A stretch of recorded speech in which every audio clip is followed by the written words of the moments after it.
So hey everybody, and welcome to the channel. So by popular request, I'm doing something a little bigger today.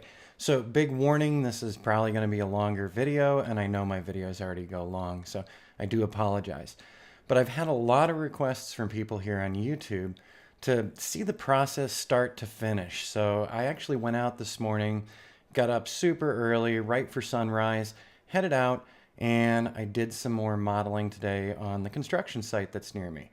So I actually did some 2D work for an orthomosaic, and as I was wrapping things up, I decided to do another 3D model orbit of a couple of new homes that are being built, and I actually used Litchi for that, for the capturing.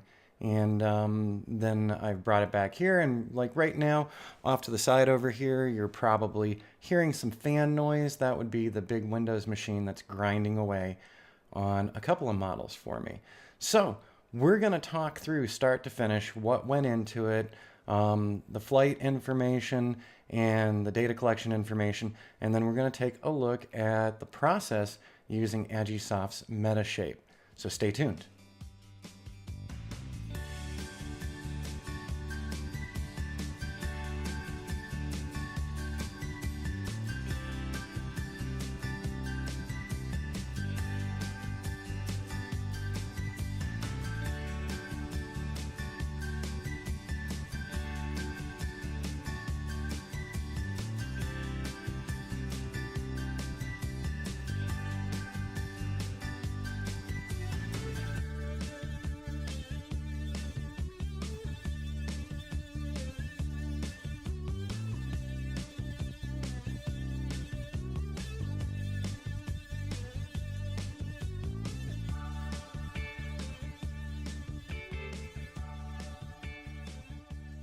Okay, so I hope you enjoyed that little intro video and it didn't go too long. I just wanted you to see the location that I was working from this morning. And now with that said, let's talk about what I did today. So this morning I got up super early, and normally for doing modeling, I'm going to suggest to you to go ahead and sleep in. I didn't sleep in today because I wanted to get out there and get this rolling and be able to put this entire video together today. And it still might not even launch today because it's going to take a little bit. So I went out to this construction site on a Sunday morning and I started shooting before 7 a.m. So what's wrong with that? Well, the biggest thing, the biggest problem with doing modeling, whether it's the 2D or 3D modeling, is the shadows coming from the buildings or other objects. So best time of day to actually do modeling is probably between like 11 and 1 or maybe 2. You want those short shadows. You want the shadows not interfering with your model, not throwing off your 3D modeling, and the shadows can introduce major problems. So me going out there super early, when you take a look at what we put together here, you're going to say, oh yeah, I can see the shadows and I can see some of the issues, Rich. I get it. So if you're going to start doing this kind of modeling, you're going to be thinking midday. For normal photographers, we love dawn and dusk, and we love all that, beautiful golden hour light. For when we're doing modeling and stuff, we throw everything out the window that we know about photography, and we shoot at the worst time of day possible for regular photographers. Because mostly, we're shooting straight down at the ground or at an angle and only shooting the ground. Okay, so what did I bring with me today? Well, of course, I brought the Mavic 2 Pro, I brought my iPad mini, and I brought my iPhone to act as my portable hotspot. So I actually laid out several more flights. If you've been paying attention to the channel, then you've seen my Google Earth map overlay, which we're going to do more of because I captured some more today. And on the iPad mini, I had several of my flights set up, and you're seeing the flights right now on screen here. So I have made, as I'm growing my Granville area, I've made map 1, map 2, map 3, 4, 5, and 6. And what I shot today, I reshot 3, and now I included 4, which is my first time doing that one. And I'm slowly filling in the construction area so that people can actually see where the buildings are and where the new roads are, because they're not on Google Earth. So I spent, let me see, it was about 17 minutes on the first flight and 14 minutes on the second flight. So we're looking at, a little over a half an hour of flight time to capture this area. And after I was done capturing the area through my flights, I decided to relocate to my regular shooting area for this particular construction site because I've done several 3D models of two specific homes. And I thought I'd do one more 3D model to take you through today. So in setting up the 3D model, which we're going to walk through, and we're going to walk through Metashape, what did I do? Well, I decided to use Litchi. Now, for the other maps that I did this morning, the other models that I did this morning, I was using DJI's Ground Station Pro. I'm really starting to get a really good feel for Ground Station Pro, and I'm enjoying the results immensely. So Ground Station Pro and Maps Made Easy's Map Pilot are the two I regularly use, and I seem to be shifting more and more to Ground Station Pro as I'm getting better with the new version of it, and I like the way that I save the missions. So those first two flights for doing an ortho mosaic, Ground Station Pro, and the 3D model that we're going to be looking at with these two homes was actually the Litchi app. Now you might be saying to yourself, well, hey Rich, I've been following along with you and I know that there is a map point of interest 3D model feature on Ground Station Pro. And to that I say, absolutely there is. It's a pay for feature.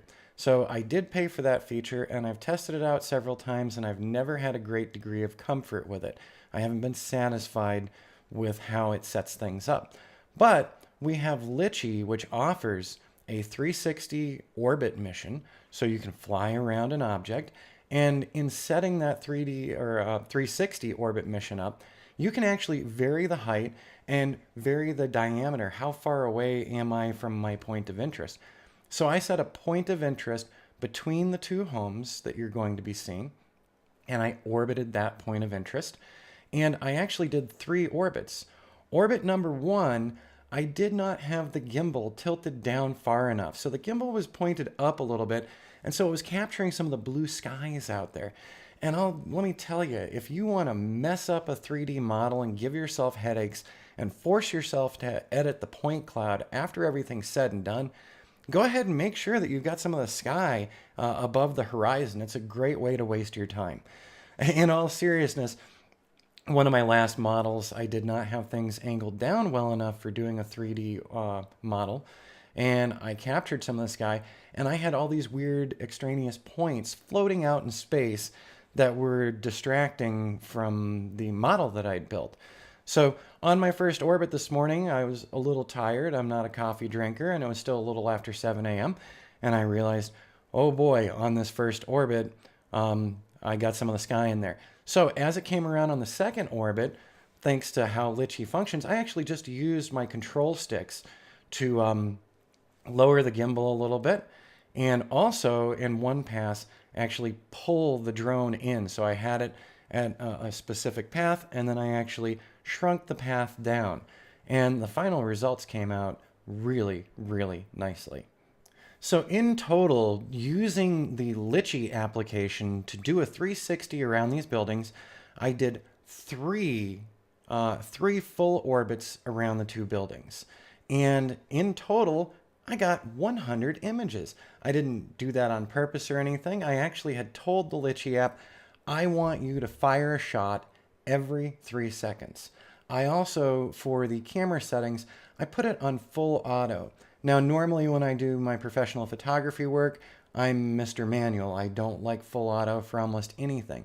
When I'm doing these models, full auto is great. So if you're doing a portrait of somebody, hey, I hope you've got off-camera flash, and I hope that you know how to shoot in manual because you'll make gorgeous shots for people. But when you're doing these types of models with your drones, it's okay to go full auto for when we're doing these 3D and 2D models. So that's cool. Now what you've been seeing on screen and what you're continuing to see on screen is actually image by image shot by Litchi and the Mavic 2 Pro as the Mavic orbited these two homes. So in total, we're looking at 100 photos and we're watching them click by very, very quickly. But each of those orbits only took, I think it was under 2 minutes, and I'll be sure to pop the Litchi app information up so that you can see exact settings for what I did there for that orbit. And like I said, what was really nice was on the fly, pun intended, on the fly, I was adjusting my orbit and I was using the control sticks for the Mavic 2 Pro. So I can impact that autonomous drone flight. Now, once I got home, so I was out for well over an hour today, between doing the 2D orthomosaic bigger map models, which we'll be seeing, but the focus here is on the 3D to home model again. When I got back, I offloaded everything. So over here on this screen, let me see here. Oh, this is all frozen because that was a QuickTime rendering. Sorry about that. So I have also done another video on this channel, and I'm not paid or sponsored by these guys, but Kyno, I have been using them for organizing my videos and my photos when it comes to my drone work. Now, normally for my regular photography, I use Lightroom, but for managing these giant blocks of images that are specifically being used for these tutorials or specifically being used for models, Kyno is fantastic. And I don't know if it's Kyno or Kyno, I always get that wrong. This is a great management platform, and mostly I use it to manage video. But as you can see here, I've got all the still photos from this morning. So the first pass, we've got DJI number 137. This is when I started working on my two-dimensional orthomosaic model of the growing construction area and where all the new homes are going to be. And I believe that, yeah, I don't just believe, I know. For the two maps that I did, so I've labeled them Map 3 and Map 4, it was over 700 images between the two. So about 350 images for each section of this. Now, I know what you're thinking already, and you're going to ask me, you're going to say, Rich, why did you break this up into multiple maps? My understanding is that Ground Station Pro will actually calculate the number of batteries for you now, and you can bring the drone back and then resume the mission. You are totally right. You're spot on. And you can do that with Map Pilot as well. So Maps Made Easy Map Pilot, it will actually stop you during the mission. It will fly the drone back to the home location, land, swap the battery out, and resume the mission. Ground Station Pro isn't as sophisticated. It will tell you how many batteries it thinks you need. When you're flying your flight path, you can pause that flight path, bring the drone back yourself, so manually bring the drone back, and drop a new battery in. Super awesome. So I could have done that, but instead I decided I wanted to break these up into subsection maps just because of something I'm doing with the project I'm working on.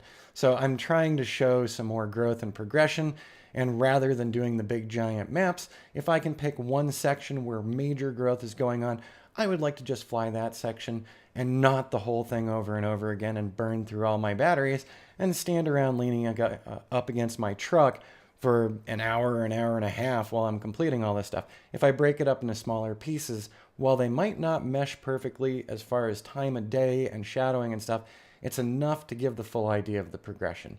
So that's why I'm not making one big mega map and I'm making a bunch of small maps. Now, if someone hired me to do this site, most likely I would go out during the middle of the day and I would do one big mega map and I would try to fit it all in before we get those long shadows or after the long shadows of the morning are gone. So anyways, back over here on Kyno, here are all the crazy images. So I shot over 700 images to get these two map segments done. And you can see in here, by the way, I had mentioned yuck when it comes to shadows. And look at this shadow. As I was flying these areas, I did notice the shadows were changing as quickly as I was flying. So you might see some overlap and overlay in the shadows as we're going through this when we see the completed products. And that's why. So that's why I say, you know, if you can shoot midday and you don't have strong winds or anything, because remember, winds come up midday as well, then go ahead and do that to minimize on that shadowing. So I'm just going to keep scrolling down here.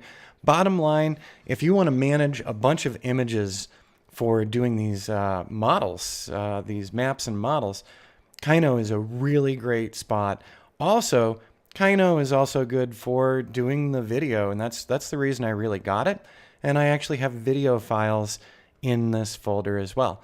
So if you'd like to learn more about Kyno, I've got an info card that you can drop down in the upper corner of the screen, and it'll link you over to my two videos talking about that application. But it is absolutely fantastic for managing this kind of stuff.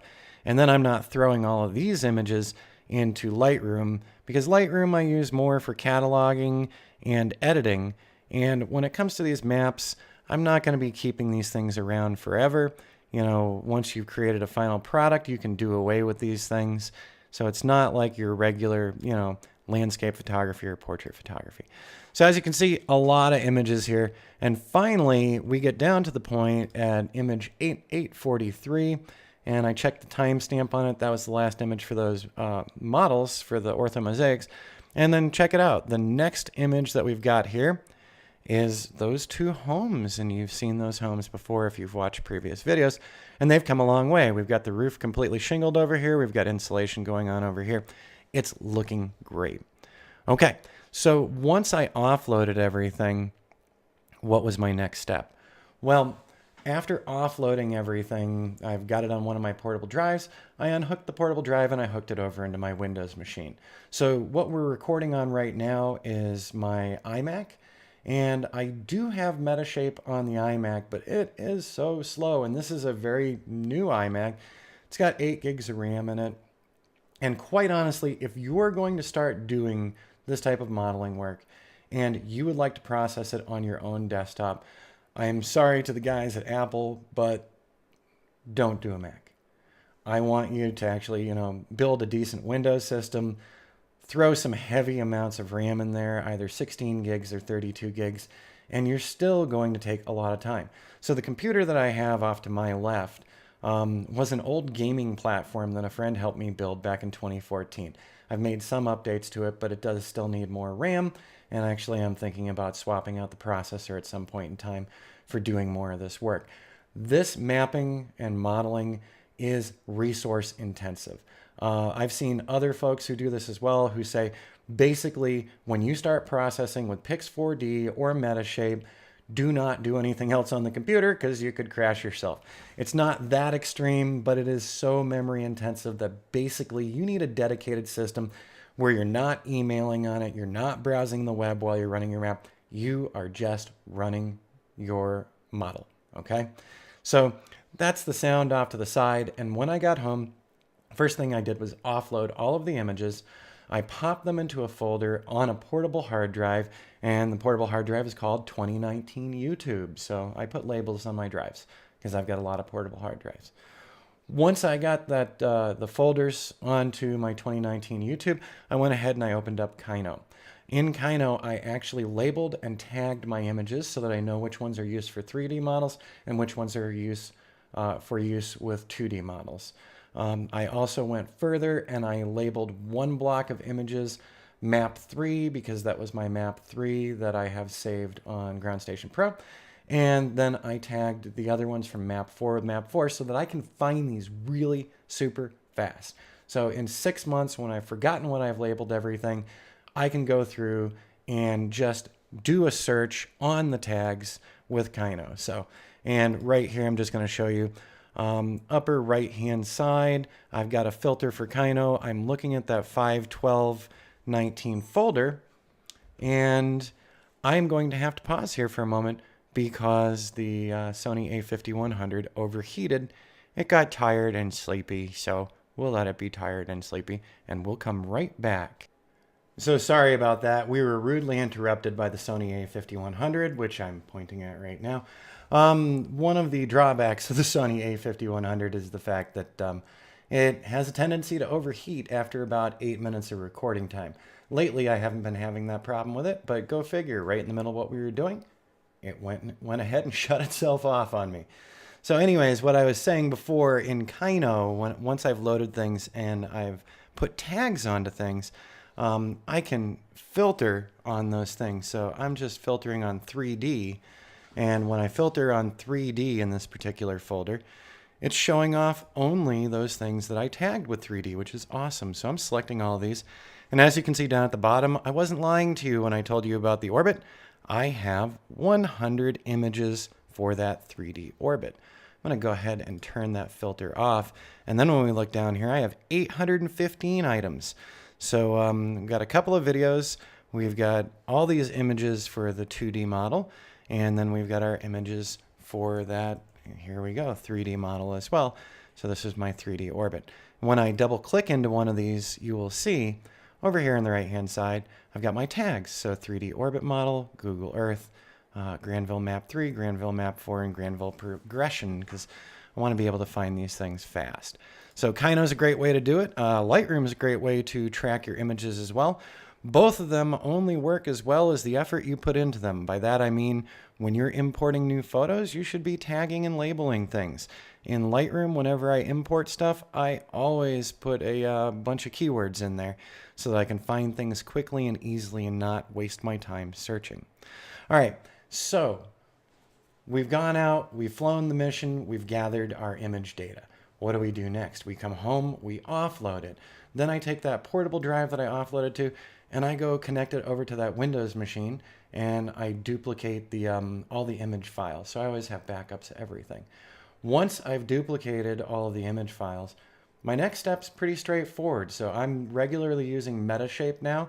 I am an owner of the Metashape standard version, and recently I've been testing out the Metashape Pro, which is a lot more expensive, talking over $3,000. The Metashape standard, just for doing cool little 3D models and things, I think that's a $179. It's either $150 or $179. We can double check. But anyways, you can make the nice 3D models. You're not making ortho mosaics with the standard edition. You're only making ortho mosaics and digital elevation models with the Pro version. So you want to purchase that when you have a client who has a need for that. Don't go spending a ton of money on all this software until you actually have an application for it, because you'll break the bank fast. So there you go. So I'm going to go ahead and close Kyno down. Now, we are not going to do a massive model on the Mac because, as I said to you, it's devastating how long it takes and how slow it is. So I build these videos on my iMac, but when it comes to doing the models now, I am running all of the models. And, I just looked over, and so the model that I was running, your PC ran into a problem and needs to restart. We're collecting some error info, and we'll restart for you. Like I said, memory intensive. Well, anyways, I'll be restarting that model in a few, and you guys will see the final result of it. And this does happen sometimes. Like I said, these are intensive applications. So you really need the horsepower on your desktop to be able to deal with this.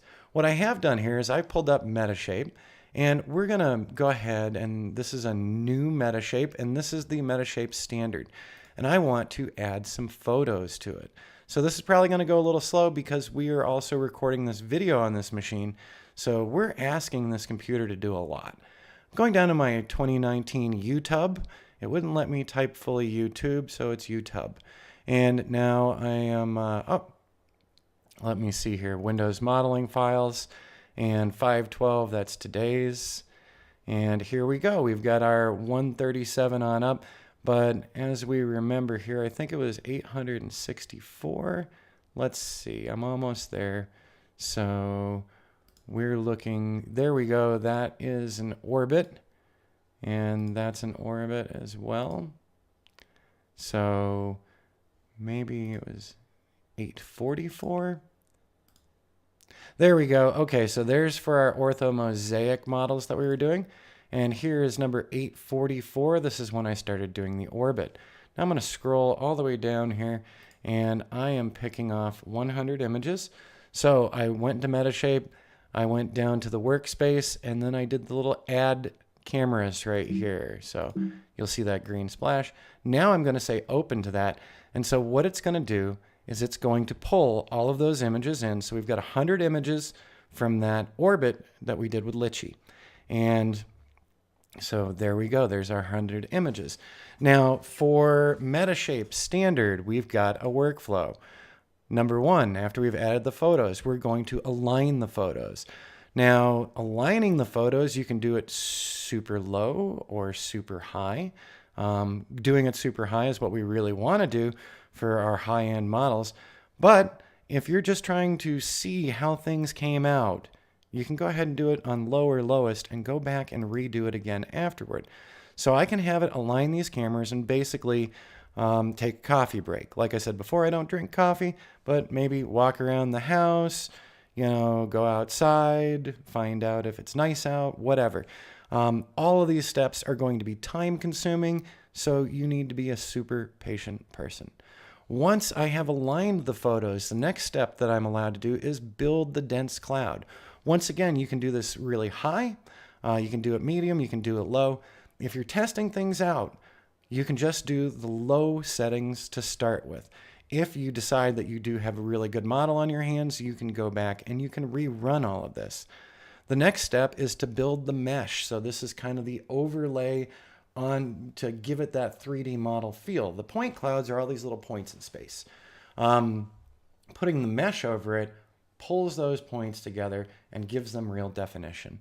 Finally, we can build our texture, and that texture comes from our images. So the image quality actually gets overlaid on top of that mesh, which is really awesome. Now, if we were looking at Metashape Pro, there would be several other things down here. There would be build a DEM, build an ortho, and a couple other things. So standard edition, we can make our cool model, but we're not exporting true ortho mosaic images. We're not able to export digital elevation modeling. We're not able to do contour lines. So this is a beginning starting point. So if you're just getting used to doing 2D and 3D modeling with drones, for the price of the standard edition of Metashape, I think it's worth it because it gives you room to practice and learn about point clouds and learn about editing your point clouds and learn about how you're doing these meshes. It gives you the building blocks to then step into the higher platforms. And with the price of all of these different modeling packages out there, you can break your bank account really fast, make your spouse angry with you. So don't go overspend on this stuff until you have a need for it. In the meantime, all these other programs do similar things. Pix4D does, Drone Deploy does in the cloud. We don't get to affect as much. But if you really want to get your hands on and hands into this type of stuff, I think Metashape Standard is a good way to go. Like I said, I'm not advertising for these guys. Nobody sponsors this channel right now. But if you'd like to sponsor this channel, let me know. All right. So that's the process. We went out. We had our model flights pre-set up in Ground Station Pro. You could actually do your flight setup while you're in the field if you want to as well. You should always check the location beforehand to make sure there aren't obstructions that you didn't see in the maps. Telephone poles, wires in the air, construction cranes, etc. So you might have to make some modifications when you get there, or you could build the flight plan at the location if you want to as well. After I flew everything, we come back, we offload to our computer, we make sure to label things or tag things or keyword things so that we can find them again quickly later. After that, if we're using Metashape, we're going to go into Metashape, we're going to this button right here, that's add your cameras, that's add your photos. And so once you've added them, we can then align, build a dense cloud, build a mesh, build a texture. And if you get into Metashape Pro, there are several more features. And I am putting a class together on using Ground Station Pro and Metashape Pro. So that class is already coming together, and you'll be seeing an announcement here soon. So I wanted to do this longer video today because I've had a lot of requests from people, and I really appreciate the request. By the way, Dave, who got in touch with me yesterday or this morning is when I read it, just wanted to say thank you for the compliments on the channel. It's really, really appreciated. And everyone else who's been getting in touch, you're making me enjoy this. So thanks. I'll keep these coming so long as they're useful to you. All right. You've got the workflow. So there you go. Experimentation is a big part of this. So when you're doing these workflow items and building the dense clouds and doing all these other things, you are going to see other options. Don't be afraid of those options. Go ahead and try them out. Learn from doing, okay? One of the most powerful things I've ever learned in my career, and then I'm going to let you guys go, is saying the words, I don't know. Saying I don't know is okay, and learning, going out and finding out about something, and then learning about it to answer that question is incredibly powerful, and a lot of people don't do that. So as you're working through this process, it's okay to say, I don't know to yourself. And then you can say to yourself, I'm going to go ahead and test this out. Also, whenever you're doing these models, if you're doing them on your desktop, anytime you have an opportunity to save before you move on to the next step, do that. The reason I say that is because of that Windows machine crashing over there, I hadn't saved from aligning photos to building my dense cloud. So now I get to go back and redo. Not excited about that. This modeling is not super simple and super straightforward. It's not just flying the stuff. A lot of what goes on in the back end here when you're actually post-processing and getting the models ready. So that's where a lot more work is going to occur. And I hope that you approach it with patience and enthusiasm. Patience because of stupid things like what just happened to me. So I'm kicking myself for not saving between my steps. With that, I'm going to hop off of here because I've got a lot to do to pull this together for this video. Really hope you guys enjoyed it. And we'll see you on the next one. And like I said, in the next couple of weeks, I will be announcing the new class on Ground Station Pro and Agisoft's Metashape Pro.